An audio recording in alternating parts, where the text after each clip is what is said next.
నమస్కారం అంకమరావు గారు. నమస్తే అంజీ బాబు. రాష్ట్రంలో రావణ కాష్ట మొదలైందన్నట్టుగా వైసీపీ తీవ్రంగా ఆరోపిస్తుంది. సో ఈ అంశాలు ఏవైతే ఉన్నాయో వీటన్నిటినీ ఢిల్లీలో ఎండగట్టి వీటికి ఒక చెక్ పెడదామని చెప్పేసి వాళ్ళు వర్షాలు పడుతున్నాయి అక్కడ. ఎక్కడ? ఢిల్లీలోనా? ఏది ఈ విషయం ఎత్తుకున్న తర్వాతనే అసలు మామూలుగానే వర్షాలు పడుతున్నాయి. నెట్ట ఎండ కడతాడు అక్కడికి వెళ్ళి. ఓహో, అట్లా అంటారా? ఓకే ఓకే సరే. ఒక పక్కన ఇదే అంశం మీద షర్మిల గారు రియాక్ట్ అయ్యి చాలా ఘాటుగా స్పందించారు. ఆవిడ ముందు చాలా విషయాలు ఉన్నాయి, వాటి మీద కాకుండా ఇదేందని చెప్పేసి. సో మీరు ఎలా చూస్తారు? అంటే జగన్మోహన్ రెడ్డి గారి గురించి, ఆయన రాజకీయ ప్రస్థానం గురించి, ఆయన వ్యాపారాల గురించి అంటే అవగాహన ఉన్న వాళ్ళు ఎవరైనా సరే ఇంతకంటే విచిత్రంగా మాట్లాడతాడని ఎవరు భావించుంటారు. ఇంతకంటే విచిత్రంగా మాట్లాడతాడని ఎవరు భావించుంటారు. విచిత్రంగా అంటే ఈరోజు రాష్ట్రంలో ఉన్న పరిస్థితి ఏంటి అంజీ బాబు? ఒకవైపున వర్షాలు పడతా ఉన్నాయి, ఒకవైపున నిధులు కొరత ఉంది.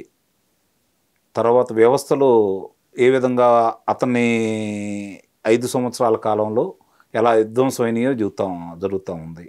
కుంభకోణాలన్నీ వరుసనే బయటకు వస్తూ ఉన్నాయి. మరి సహచరులందరూ కారాగార వాసానికి వెళుతూ ఉన్నారు.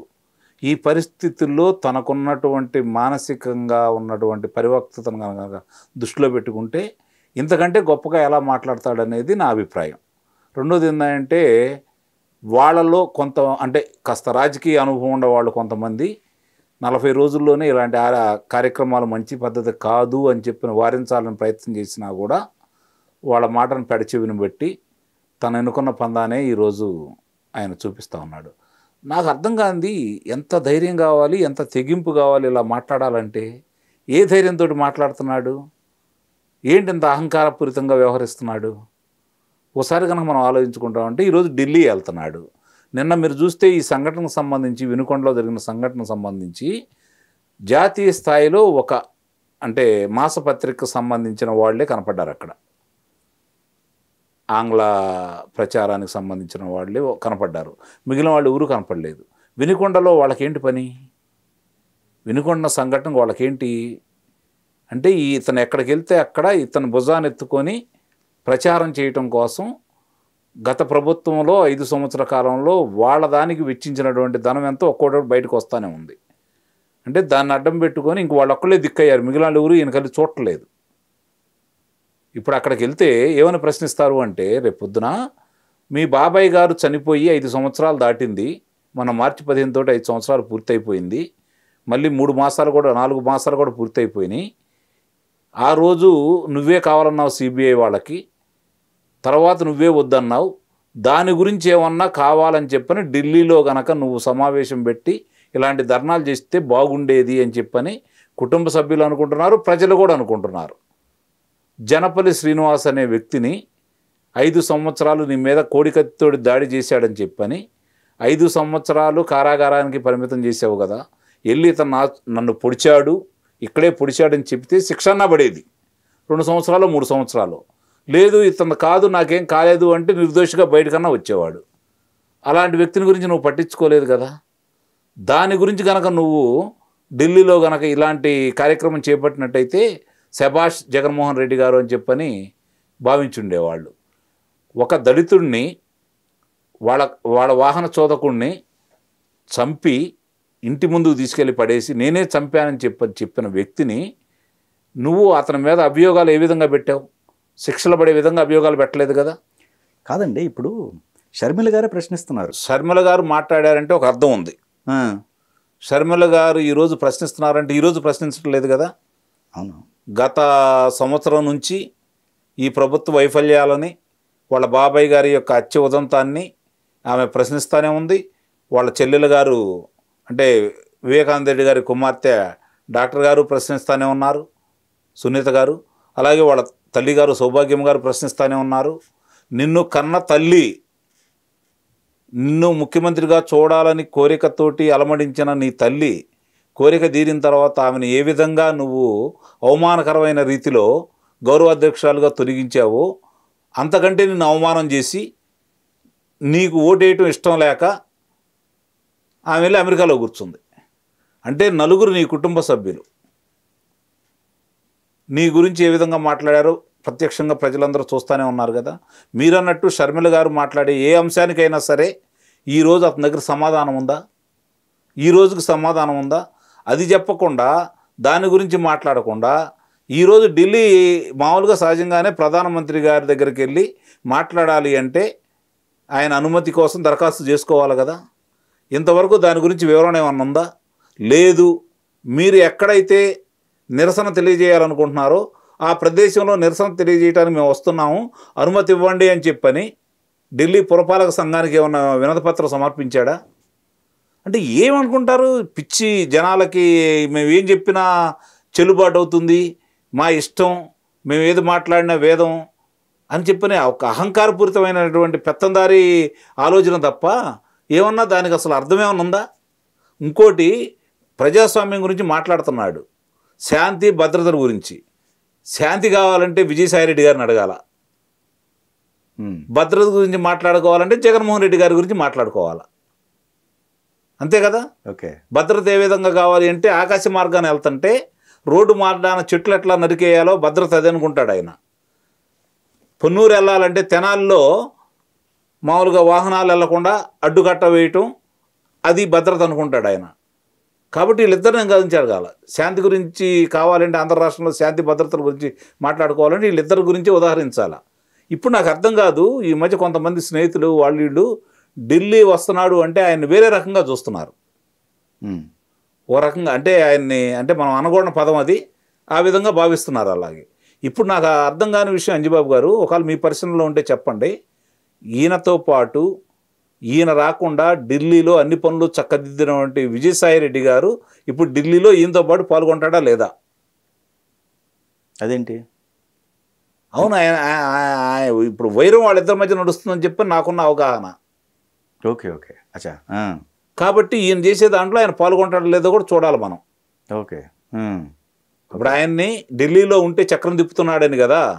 ఒకవేళ ఈయన అభియోగాలకు సంబంధించి ఆయన నేను మారిపోయాను, మీకు అన్ని విషయాలు చెబుతానని చెప్పని వాళ్ళ దగ్గర ఒప్పుకుంటే పరిస్థితి ఏంటో అర్థం కాక ఆయనకి రాజ్యసభ సభ్యత్వం లేకుండా చేయాలని వాళ్ళే ఈ విధంగా ఆ అంశాన్ని బయటికి తీసుకొచ్చారనేది అందరికీ ఉన్నటువంటి ఆలోచన. కాబట్టి ఇప్పుడు ఢిల్లీలో జరిగే కార్యక్రమాన్ని కనుక మనం తీసుకుంటూ ఉంటే ఇన్ని ఉదంతాలను పక్కన పెట్టి ఈరోజు రాష్ట్రంలో ప్రజాస్వామ్యం ఉందా, లేకపోతే దీని గురించి మాట్లాడుకుంటున్నారా, ఇక్కడ స్వతంత్రం ఉందా అని మాట్లాడుతున్నాడు కదా. నువ్వు ఆత్మకూరు సంఘటనలో చంద్రబాబు నాయుడు గారు వాళ్ళని పరామర్శించడానికి వెళ్తుంటే పోలీసులను పెట్టి గేటుకి తాళ్ళు కట్టించావు చూడు, అది ప్రజాస్వామ్యం అనుకుంటున్నావా? ఒక దళిత మేధావి మంచి వైద్యుడు సుధాకర్ గారిని నడిబజార్లో పెడరెక్కలు ఇడిచికట్టి చొక్కా లేకుండా నడిబజార్లో కూర్చోబెట్టి ఆయన చనిపోవడానికి, ఆయన చంపారని నేను అంటున్నాను, చనిపోవడానికి కారణమైన వాడు అది ప్రజాస్వామ్యం అని భావిస్తున్నావా?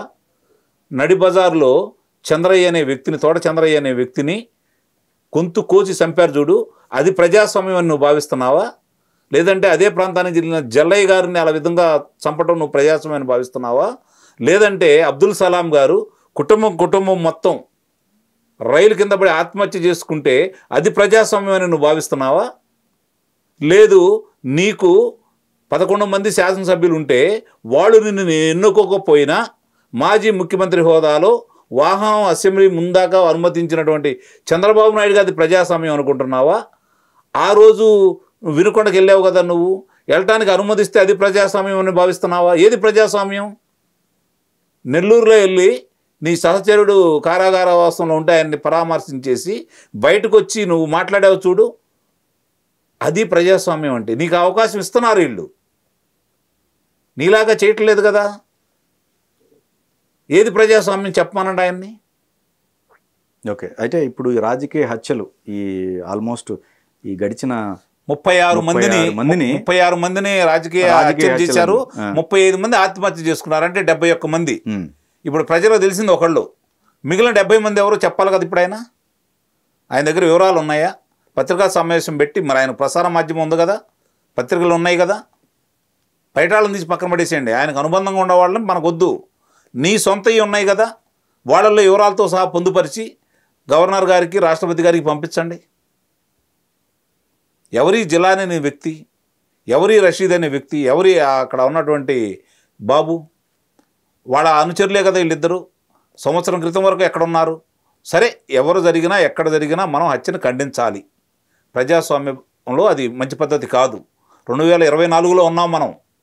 కులాలు మతాలకు అతీతంగా ఈరోజు పిల్లలందరూ కూడా చదువుకున్న వాళ్ళు వాళ్ళ ఇష్టానికి వాళ్ళు వివాహాలు చేసుకుంటున్న రోజులు ఇవి. కులాలు మతాలు పోయి ఈ రోజు ప్రజాస్వామ్యం గురించి మాట్లాడాలనుకుంటున్నాం. విశ్వం అంతా తిరుగుతున్నారు ఈరోజు. ఈ రోజుల్లో నువ్వు దాని గురించి మాట్లాడుతున్నావు అంటే అర్థం చేసుకోవాలి కదా. ఎవరు వాళ్ళు అసలు? వాళ్ళకు ఉన్నటువంటి అర్హత ఏంటి? రౌడీ షీటర్లు. వాళ్ళ గురించే మనం మాట్లాడుకునేది. ఇదా ఈరోజు ఆంధ్ర రాష్ట్ర సమస్య?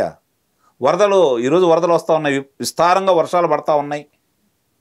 నీ పుణ్యమా అని చెప్పని మామూలుగా ఈ ఏమంటారు మనం జలాశయాలన్నీ నిండుకుండలా ఉండాల్సింది నీ పుణ్యమా అని చెప్పని దానికేమో గేటు గీజు పెట్టలేదు, దానికేమో గేటు కొట్టేసి నీ సొంత జిల్లాలో అన్నమయ్య ప్రాజెక్టు గేటు కొట్టుకుపోయి చనిపోయిన వాళ్ళకి ఈ రోజు వరకు నువ్వు పరిహారం చెల్లించలేదు. పోలవరానికి వచ్చేసరికి నీ పుణ్యమా అని చెప్పిన మళ్ళీ ఒక 20,000 కోట్ల రూపాయలు అదనంగా ఖర్చు అయ్యే పరిస్థితి తీసుకొచ్చావు. 2 సంవత్సరాల్లో పూర్తి అవ్వాల్సింది ఇప్పుడు 28కి పూర్తి అయితే, లేకపోతే 35కి పూర్తి అయితే కూడా అర్థం కాని పరిస్థితికి తీసుకొచ్చిన దౌర్భాగ్య స్థితి ఈరోజు ఆంధ్ర రాష్ట్రానికి ఉంది కదా. వీటన్నిటికి వదిలేసి ఈ సమస్యల గురించి మాట్లాడితే నీ బండారం బయటకు వచ్చిద్దని, నువ్వు చేసిన దోపిడీలు, దొంగతనాలు, హత్యలు ఇవన్నీ బయటకు వస్తాయనే కదా. నీ సహచరులు నువ్వు మీ వాళ్ళు చేసిన ఇవన్నీ ఈరోజు ఏదో వంకతోటి శాసనసభ నుంచి తప్పించుకోవాలని చెప్పని ఇలాంటి ప్రయత్నాలు చేస్తూ ఉంది. ఓకే, ఇప్పుడు అది రాజకీయ హత్య అంటున్నారు కదా, రౌడీ షీటర్ల మధ్య జరిగిందంట. అంతే కదా. ఓకే, వాళ్ళ కుటుంబాల మధ్య ఉన్న వైరం అది. అదే దాన్ని రాజకీయ కోణంలో చూస్తున్నారు వీళ్ళు. రాజకీయ కోణం అంటే రేపు పొద్దున మీరు వైఎస్ఆర్సీపీకి ఓట్లు వేస్తే తెలుగుదేశం పార్టీ వాళ్ళు వెళ్ళి మీ మీద దౌర్జన్యం చేస్తే రాజకీయం. ఓకే, మీరు ఎందుకు చేశారంటే రాజకీయం. వీళ్ళు ఏమన్నా మామూలుగా మనకి ఎన్నికలు జరిగే సమయంలో ఏజెంట్లు ఉంటారు కదా, వాళ్ళుగా ఏమన్నా కూర్చున్న వ్యక్తులా వీళ్ళు? అక్కడ జరిగిన వైరమా ఏమన్నా? లేదంటే ఆ గ్రామంలో తెలుగుదేశం పార్టీ వాళ్ళని గతంలో ఏదన్నా వీళ్ళు కొట్టితే చంపితే వాళ్ళు వచ్చి ఈరోజు ప్రతీకారం తీర్చుకుంటే జరిగిన వైనం అది? ఏ విధంగా రాజకీయంగా చూద్దాం మనం చెప్పండి? అలాంటివి జరిగితే కదా రాజకీయం అనేది. వాళ్ళ ఇళ్ల మీదకి వీళ్ళు వెళ్ళి కొడితే కదా రాజకీయం అనేది. రాజకీయ నాయకులు వెళ్ళి మద్యం మత్తులో లేదంటే గంజాయి మత్తులో జరిగినటువంటి ఇలాంటి కార్యక్రమాలకి నీ పుణ్యమే కదా. ఈరోజు భారతదేశంలో ఎక్కడ గంజాయి దొరుకుతున్నా కూడా మూలాలు ఆంధ్ర రాష్ట్రంలో కనపడుతున్నాయి కదా. దాని మీద ఈ ప్రభుత్వం రంగంలోని ప్రత్యేక కమిటీ కూడా వేసింది కదా, నీ తాడ తీయడానికి సిద్ధపడింది కదా, దానికి సంబంధించిన వాళ్ళందరం బయటికి తీసుకొస్తుంది కదా. తొందరపడతావు ఎందుకు? ముందుంది ముసళ్ళ పండగ, తొందరపడకు సుందరవదన అని చెప్పిన ఊరగానలేదు కదా. ఓకే, కాబట్టి జరిగేవన్నీ జరుగుతూ ఉంటాయి నాయన. నువ్వు వెళ్ళు ఢిల్లీ. కాకపోతే ఇంకోటి నాకు అనుమానం, అంజిబాబు గారు తదుపరి చర్య ఏందా అంటే అంతర్జాతీయంగా ఐక్యరాజ్య సమితి దగ్గరికి వెళ్ళి ఆయన చేయబోతున్నాడు. ఏంటిది అది? ధర్నా, నిరసన. ఐక్యరాజ్య సమితి ముందు అనుమతి కోరతాడు. అనుమతి ఇచ్చారనుకోండి అక్కడికి వెళ్తాడు. ఇండియా రాడు. ఓకే, ఆ విధమైన ఎత్తుగాడలో ఉన్నాడేమో నాకు అనుమానం. అంతే కదా. అక్కడికి వెళ్తే బయట రాకపోతే చేయగలిగిందే ఉంది. ఇంకా ఎంతమంది లేరు ఇప్పుడు ఇలాంటి అభియోగాలు ఎదుర్కొన్న వాళ్ళు విదేశాల్లో? ఏం చేయగలిగాం భారతదేశం వాళ్ళు? ఓకే, అలాంటి ఎత్తుగాడలో ఉన్నాడేమో నాకు అనుమానంగా కలుగుతుంది. బలం కూడా ఉంది దానికి ఆధారాలతో.